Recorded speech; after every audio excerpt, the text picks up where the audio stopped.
ụmụnne m ekene m unu furu ihe onyonyo Mathias Ezeaku merụ n'isi ụtụtụ a. Ọ sị na ya bụ ozi bụ mụ ka ọ na-eweta elu. Igbo bụ Igbo, achọrọ m ka unu gee ntị ọfụma. Ife a na-ekwu kịta, onye ma ife, onye Chukwu nyere ọgụgụ isi, onye Chukwu nyere amamife ga-anụ ozi a ghọta ya ọfụma. Maka na Igbo bụ Igbo bụ Igbo. Mụnwa bụ onye Igbo. Nwanne m ọbụla na-asụ Igbo a bụ nwanne m, bụrụ onye Igbo. O nwe ka esi eme ife. Achọrọ m iweje aka na mba ofesi ka isi ebe a wee gbarataba. Ije na mba ofesi enwere ọtụtụ religion ebe afọ, ma n'England yo enwere ma ndị na-ata amụsụ ebe afọ, enwere ihe a niile, mana their system is working. Ije America, mba America enwere ọtụtụ religion, ma Hindu ma Buddhism, ha ncha niile, maka na ọda mba ofesi ndị ọzọ gasị nọkasị ebe afọ dịka India na ya, China na ya, ha ncha niile jụrụ ebe afọ. Ha ncha na practice kwa their own religion ebe afọ. Ịbịazịa na India, ịbịa na China, enwe Christians ebe afọ, enwekwa ndị nọ under traditional religion. Now ka anyị gbata na be anyị, enwere ụmụnna anyị ndị na-eje ụka. Mụnwa amụmụ m bụrụ onye Igbo nọ na ndị be anyị na-eje ụka ka nwata ntolite solukwa jebe nya bụ ụka. Enwezi ebe oru nkụzizia ije ụka dịka Ezeaku nwee mgbe ọ na-eje ụka na-eje ma adoration, o mepego ọnụ kwuo ya, na-ekwukwa maka Jizọs. Nwezia mgbe olulu ọ kwụsịzịa si na ọ bụrụzi na ọ chọzi ịnachi ya na root, na he is going back to root.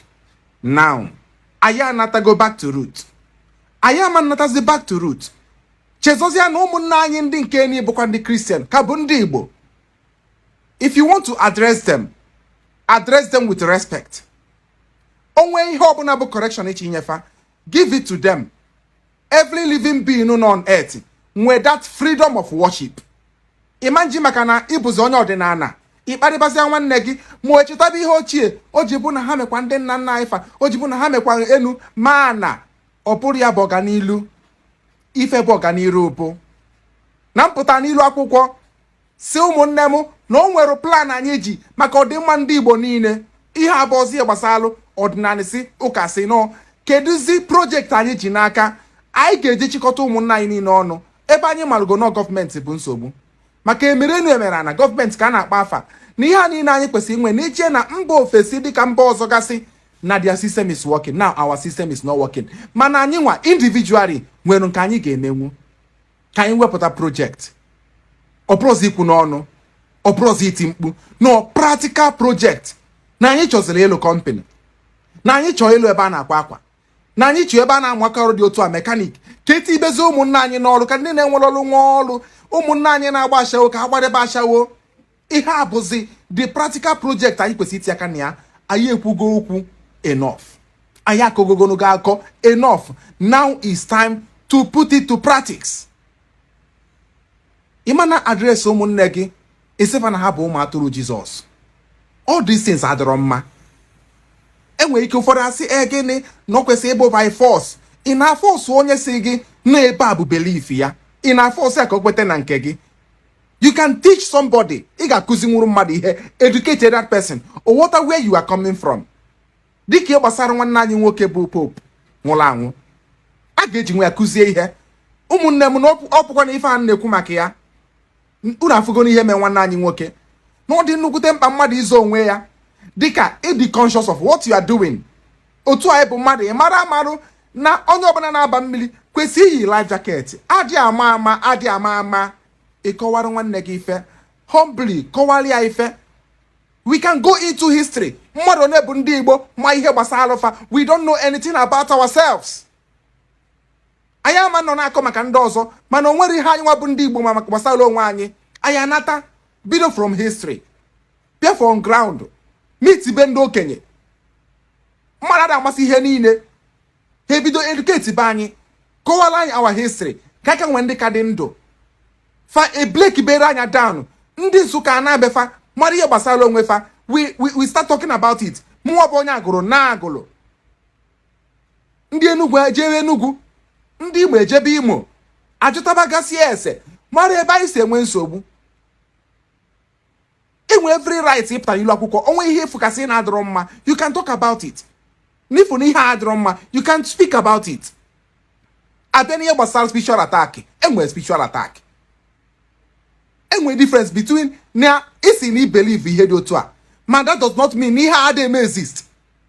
Ọ dị ka otu ihe nọkịta isi na believe law na enwere ihe na-akpọ ndị mmiri ma na enwe spiritual problem. Enwe spiritual issues, enwe spiritual problems, enwe a lot of it. Ọdịnala kwenye na ya nwee solution ya. Ada abụọ ọdịnala halfway.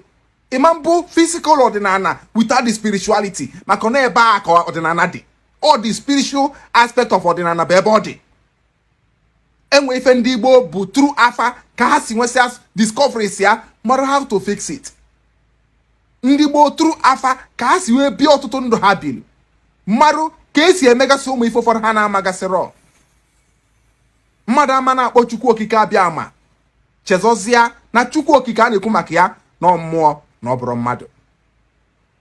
Ihe anyị na-ekwu maka ya bụ ka anyị ga-esi wee dozie ana Igbo, weta project.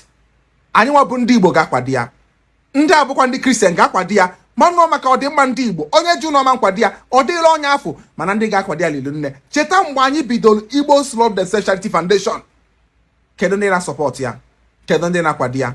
Ọ ndị Igbo. Religion does not matter then. No, ndị Igbo na-akwado ya. Ịkpọpụta mmadụ, even without the mention of Jesus, ịkpọpụta mmadụ, they will help, they will contribute. Ọgụ a na-anụ abụrụ ọgụ anyị kwesịrị na-anụ. We are going back to root. Kedu ihe bụ root? We are going back to the origin. That origin bụ anyị niile ịma ihe bụ ọlụ anyị. Dịka mụ nwa ọbụna afa malụ m mbanye n'afa, ọbụna mgbọrọgwụ mbanye na mgbọrọgwụ, ọbụna ịgba aka mba na ịgba aka, ọbụna ọlụ ugbo mbaba ọlụ ugbo, ọbụna ite nkwụ mbaba na ite nkwụ, ọbụna ọrụ oyibo ka ezi m njebe ọrụ oyibo. Ọnya bụ back to root. Ka anyị mara ndị anyị bụ, mara na anyị dị ike ọlụ, mara ihe anyị ji maka ya wee bịa ụwa, tinye ya n'ọrụ. Ọnya bụ back to root. Ọ bụrụ ịgwọ ọgwụ, iti aka n'ife ọjọọ, ọ bụrụ mmadụ chere nwanne ya ji echiche. Kedu ka anyị ga-esi wee nweta ihe niile a? Anyị were ịhụnanya gaa. Ịhụnanya bụ ihe izizi. Kpọtọdebe nwanne gị, kpọdebe nwanne gị nso, were nwayọọ kọwara nwanne gị ihe ọ na-amarọ. Akparị na belief ya. Ọnya ka m kwụ na ya ka m ga-akwụsị na ya ike. Ọ bụrụ ịbịa sị Uncle IB ji bụrụ na ọ na-achọ followers, I already have followers. Ihe niile na-emeba maka ọdịmma ndị Igbo n'ụdị kwụ ọtọ. O nwere onye nna akparị maka na mma na ọ dịrọ mma ịkparị mmadụ, mana o doo m anya na ọtụtụ ihe bụ ihe nkụzi nyere ebe a na ụfọdụ ụmụnna anyị ghọtara ya. Nchịkụzi maka agwụ, nkụzie maka agwụ.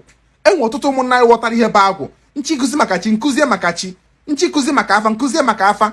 Nchịkụzi ọtụtụ ihe gbasara ana Igbo. Ihe a bụ ebe anyị kwesịrị itinye aka na ya. Anyị continue na-akọ religion si religion chi ya na-eji na-efo, o nwere ihe anyị ga-emepụta, mana anyị tinye ihe abụ aka ọlụ anyị n'ọlụ.